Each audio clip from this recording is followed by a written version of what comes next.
Hello friends, conceptual classes में आप लोगों का स्वागत है। मैं जितेंद्र कुमार आप लोगों का स्वागत करता हूं।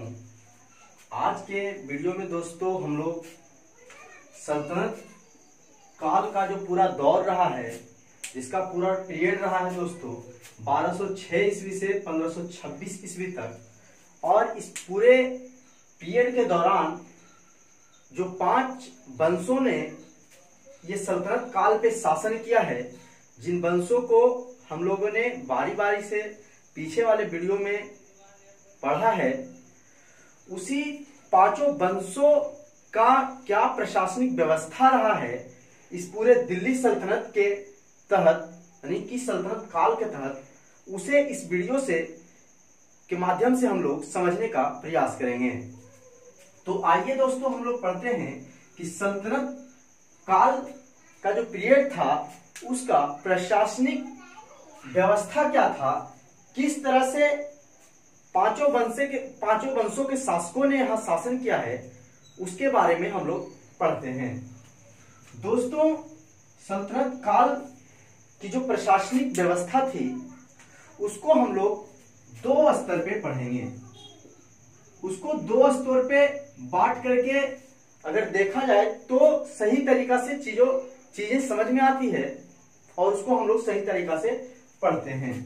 दोस्तों, एक केंद्रीय स्तर पे देखेंगे। केंद्रीय स्तर पे जो उसका हेड होता था, जो उसका प्रमुख होता था, वो कौन होता था, और जो प्रांतीय स्तर पे या फिर आप कह सकते हैं राज्य स्तर पे जो उसका प्रमुख होता था, उसको किस तरह से विभाजित किया गया था, उन सारी चीजों को हम लोग देखेंगे। दोस्तों, जो प्रांतीय क्षेत्र था, जो आज जिस तरह से उस समय हम जिसको प्रांत कहते थे, आज उसी तरह से हमारे पूरे देश में राज्य कई बटे हुए हैं, उस तरह से भी उस समय में कई प्रांत बटा हुआ था, और प्रांत को फिर परगना में बांटा गया था, और परगना को गांव में बांटा गया था। गांव जो उस समय की सबसे छोटी इकाई हुआ करती थी। तो इन सारे चीजों में बांट करके उस समय शासन किया जाता था। तो दोस्तों, किसी भी सल्तनत पे या किसी भी देश में कह सकते हैं आप, किसी एक व्यक्ति के द्वारा शासन किया जाना संभव नहीं है। इसीलिए दोस्तों उस समय भी मंत्री परिषद बनाया गया था, और इस मंत्री परिषद को उस समय मजलिस-ए-खलवत के नाम से जाना जाता था। मंत्री परिषद को किस नाम से जाना जाता था दोस्तों? मजलिस-ए-खलवत। तो इस तरह का क्वेश्चन कभी कभी एग्जाम में बनाकर पूछ दिए जाते हैं कि सल्तनत काल के दौर में या फिर पूरे दिल्ली सल्तनत में जो मंत्री परिषद था उसे किस नाम से जाना जाता था। तो उस समय मंत्री परिषद जो था दोस्तों, उसको मजलिस-ए-खलवत के नाम से जाना जाता था।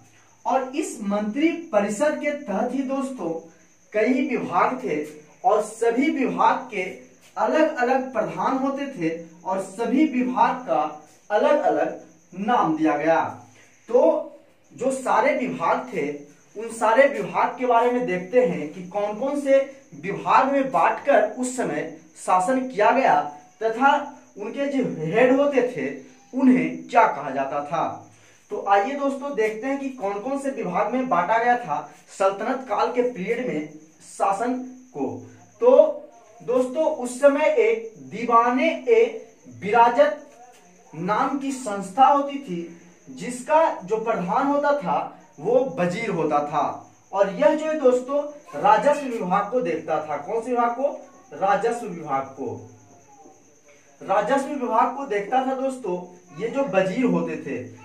कहा जाता है कि इस वजीर की तुलना आजकल के हम लोग प्रधानमंत्री या वित्त मंत्री से कर सकते हैं। तो दोस्तों, उस समय दीवाने-ए-विराजत जो संस्था थी उसके प्रमुख वजीर होते थे, जो कि राजस्व विभाग को देखते थे। उसी प्रकार दोस्तों आरिज-ए-मुमालिक जो थे वो सैन्य विभाग को देखते थे, यानी कि सेना को क्या देना है, किस तरह से वेतन देना है, उसके लिए क्या व्यवस्था करना है, वो काम था आरिज-ए-मुमालिक विभाग का, जो कि एक सैन्य विभाग था दोस्तों।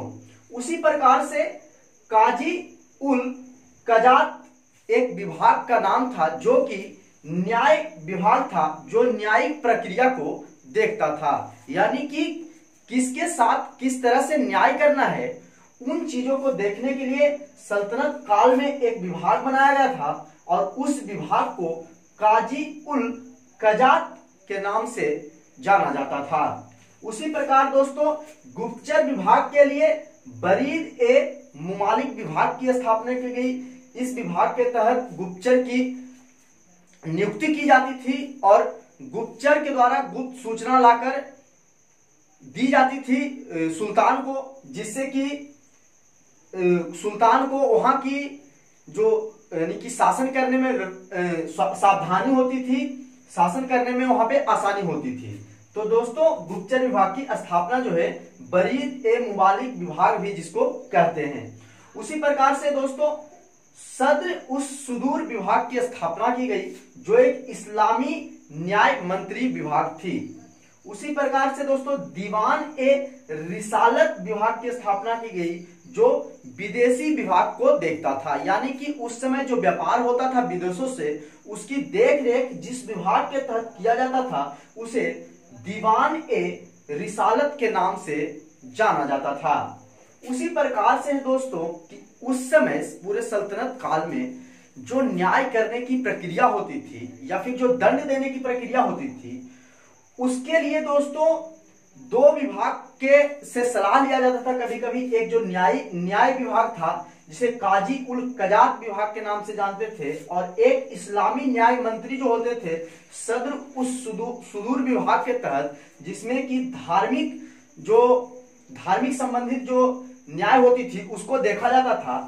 तो ऐसे तो कहा जाता है दोस्तों कि सल्तनत काल में जितने भी न्याय किए जाते थे उनका जो न्याय करने का प्रावधान था उसमें प्रमुख जो भूमिका निभाते थे वो सुल्तान अपना भूमिका निभाते थे, यानी कि कहा जा सकता है दोस्तों कि सुल्तान के द्वारा ही उस समय न्याय किया जाता था। लेकिन कुछ मामलों में जैसे कि धार्मिक मामलों में दोस्तों काजी के द्वारा, जो यानी कि काजी उस समय न्यायाधीश को कहा जाता था, उनके द्वारा या फिर इस्लामी न्यायिक मंत्री के द्वारा यानी कि जो सद्र उस सुदूर विभाग के तहत आते थे उनके द्वारा कभी कभी सुल्तान के द्वारा सहायता ली जाती थी।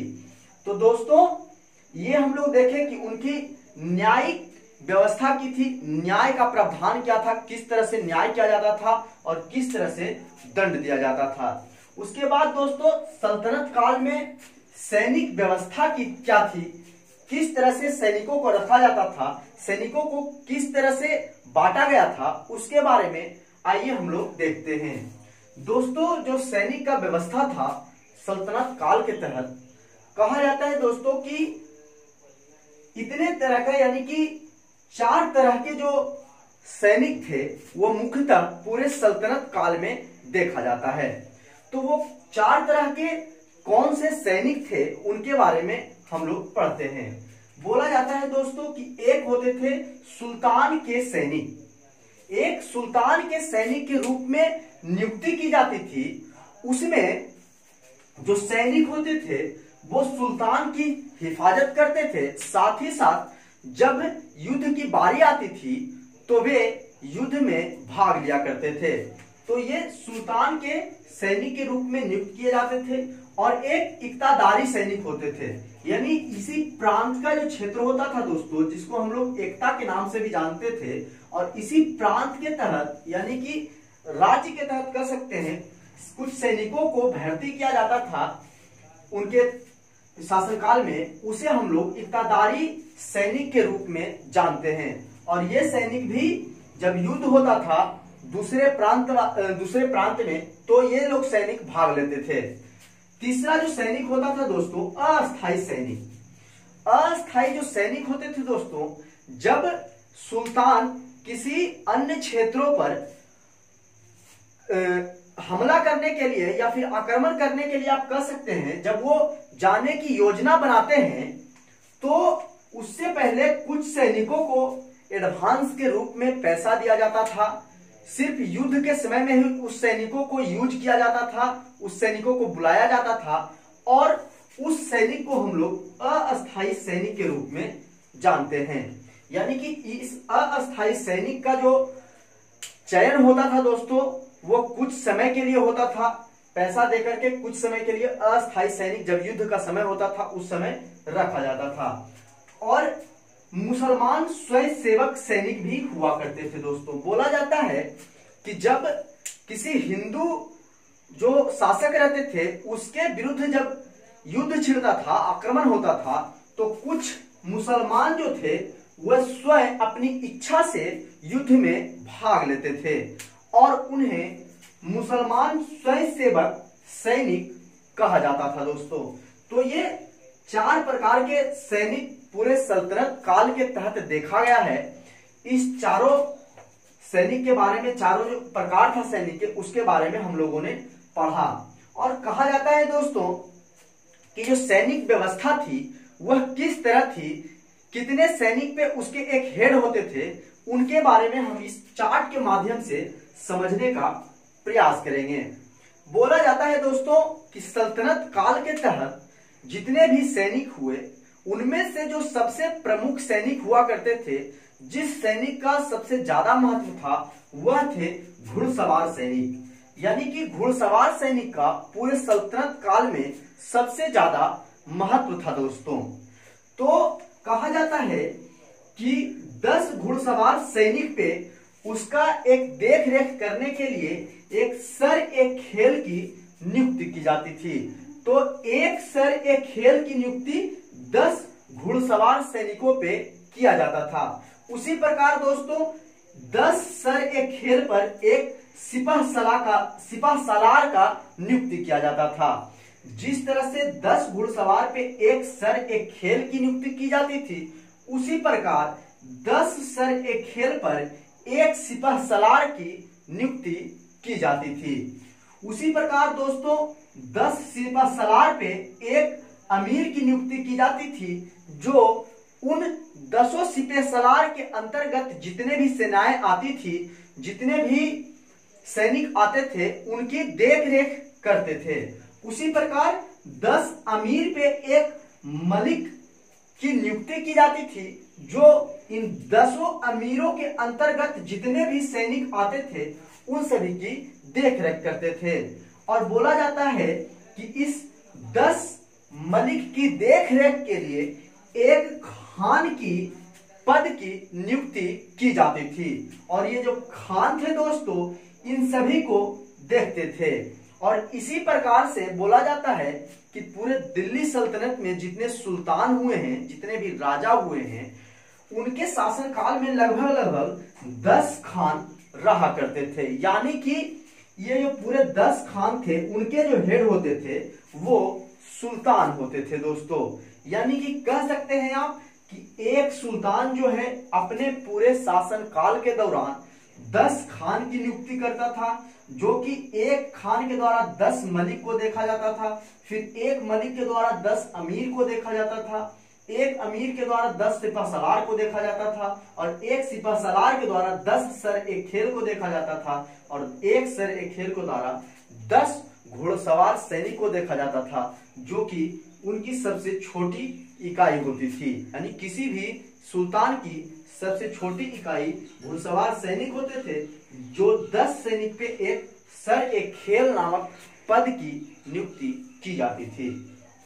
तो ये तो हम लोग देखे दोस्तों कि सैनिक व्यवस्था क्या थी पूरे सल्तनत काल के दौरान, कि सैनिकों को कितने भागों में बांटा गया, कितने सैनिक पर किनकी नियुक्ति की गई। ये सारे चीज हम लोगों ने इस ऑब्जेक्टिव के थ्रू देखने का प्रयास किया तथा इस चार्ट के माध्यम से समझने का प्रयास किया। उसी प्रकार दोस्तों पूरे सल्तनत काल के दौरान कर व्यवस्था की भी अवधारणा थी, यानी कि टैक्स लिया जाता था। दोस्तों किसी भी देश को या फिर किसी भी राज्य को चलाने के लिए टैक्स का होना बहुत ही जरूरी है, क्योंकि जो भी खर्च आता था, जो भी शासन करने में राजा को खर्च आता था दोस्तों, इसी टैक्स के पैसे से ही सारा जो व्यवस्था है वो किया जाता था। तो पूरे सल्तनत काल के दौरान कितने टैक्स की व्यवस्था की गई है, कितने कर थे, कितने कर लगाए गए थे, जो प्रमुख थे उनके बारे में हम लोग देखेंगे। तो आइए देखते हैं दोस्तों कि कुछ प्रमुख कर थे जिससे कि ऑब्जेक्टिव बना करके क्वेश्चन एग्जाम में पूछे जाते हैं, तो उनके बारे में हम लोग समझने का प्रयास करेंगे। तो आइए देखते हैं कि सल्तनत काल में कर व्यवस्था क्या थी, किस प्रकार की कर ली जाती थी। दोस्तों 4 प्रकार के प्रमुख कर थे जो कि सल्तनत काल के दौरान लिया जाता था। ये 4 टैक्स थे दोस्तों, उस्र, खराज, जजिया और जकात। चारों कर का नाम क्या था दोस्तों? उस्र, खराज, जजिया और जकात। दोस्तों जो ये उस्र कर होता था, कहा जाता है इसके बारे में कि उस्र जो है मुसलमानों से राजस्व कर के रूप में वसूला जाने वाला कर था। उस्र जो था क्या था दोस्तों? मुसलमानों से यानी कि जो भूमि की जाती थी उस पे वसूला जाने वाला कर था ये।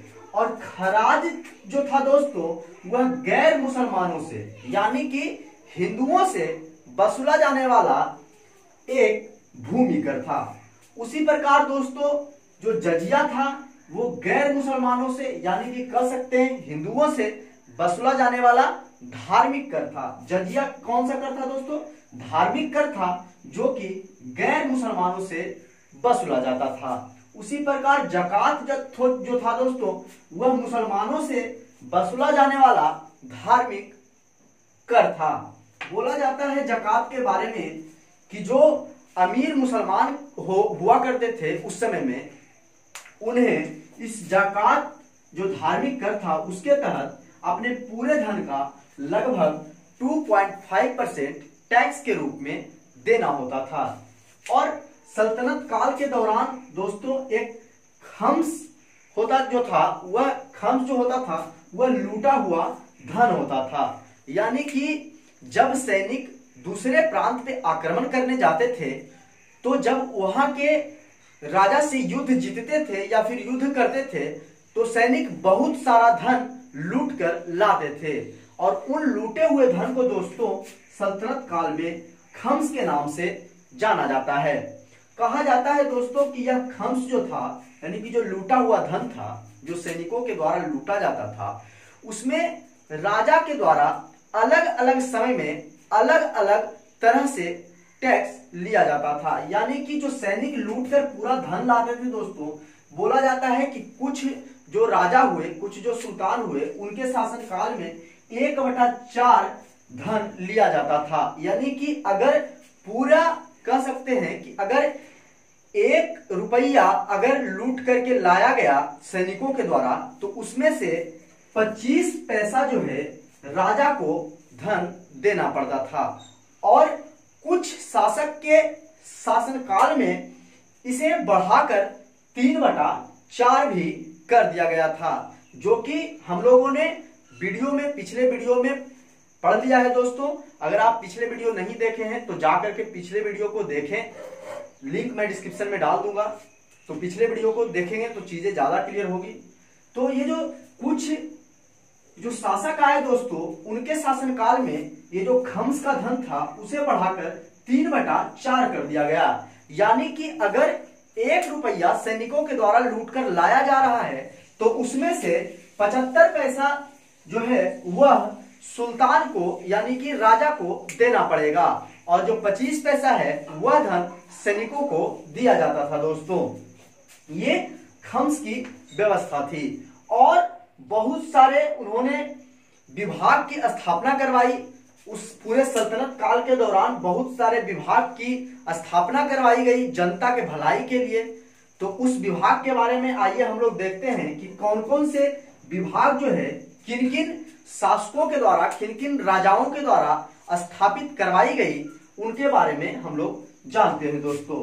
कहा जाता है कि दीवान ए बंदगान नामक एक विभाग की स्थापना की गई जो कि दासों के लिए की गई थी। यानी कि गुलामों के लिए यह विभाग की स्थापना की गई थी, दीवान ए बंदगान, जो कि FST के द्वारा करवाया गया था। यानी कि फिरोज शाह तुगलक के द्वारा इस दीवान ए बंदगान विभाग की स्थापना अपने दासों के सहायता के लिए की गई थी। फिरोज शाह तुगलक के बारे में कहा जाता है दोस्तों, हम लोगों ने वीडियो में पढ़ा भी है कि फिरोज शाह तुगलक के दरबार में ही सबसे ज्यादा दास रहा करते थे। लगभग 1,80,000 दास जो है दोस्तों फिरोज शाह तुगलक के दरबार में रहते थे और यही अपने दास के लिए फिरोज शाह तुगलक ने दीवान ए बंदगान नामक संस्था की स्थापना करवाई। और दोस्तों एक दीवान ए खैरात विभाग की स्थापना एफएसटी के द्वारा करवाया जाता है, वह भी अपने दासों के लिए कराया जाता है। दोस्तों बोला जाता है कि दीवान ए खैरात के तहत फिरोज शाह तुगलक के द्वारा जो आर्थिक रूप से गरीब होते थे उनके दास, उनकी सहायता की जाती थी इस विभाग के तहत। यानी कि दीवान ए खैरात विभाग की स्थापना जो है दोस्तों किसके द्वारा करवाया गया? फिरोज शाह तुगलक के द्वारा। और एक विभाग दीवान ए इस्तेहाक था दोस्तों, जो कि पेंशन विभाग था, यानी कि जो कि अधिक उम्र वाले लोग या फिर जो स्त्री होती थी, विधवा स्त्री या फिर जो विकलांग होते थे, उन्हें पेंशन के रूप में पैसा दिया जाता था। और ये जो पैसा दिया जाता था वो दीवान ए इस्तेहाक विभाग के तहत दिया जाता था। और इस विभाग की स्थापना जो है दोस्तों फिरोज शाह तुगलक के द्वारा ही करवाया गया था। तो फिरोज शाह तुगलक के द्वारा ये 3 प्रमुख विभाग की स्थापना की गई, जिससे क्वेश्चन कई बार एग्जामों में पूछा गया है। तो आप इन्हें याद रखने का प्रयास कीजिएगा, याद रखने की कोशिश कीजिएगा। तो विभाग कौन था दोस्तों, फिर से देख लेते हैं। दीवान ए बंदगान जो कि दास विभाग था, दीवान ए खैरात ये भी दासों के लिए था जो फिरोज शाह तुगलक के द्वारा करवाया गया था स्थापना, और दीवान ए इस्तेहाक जो कि पेंशन विभाग था। दोस्तों ये तीनों विभाग की जो स्थापना है वह फिरोज शाह तुगलक के द्वारा करवाई गई। दोस्तों दीवान ए कोही की स्थापना जो है कृषि विभाग में सुधार के लिए मोहम्मद बिन तुगलक के द्वारा करवाया गया था।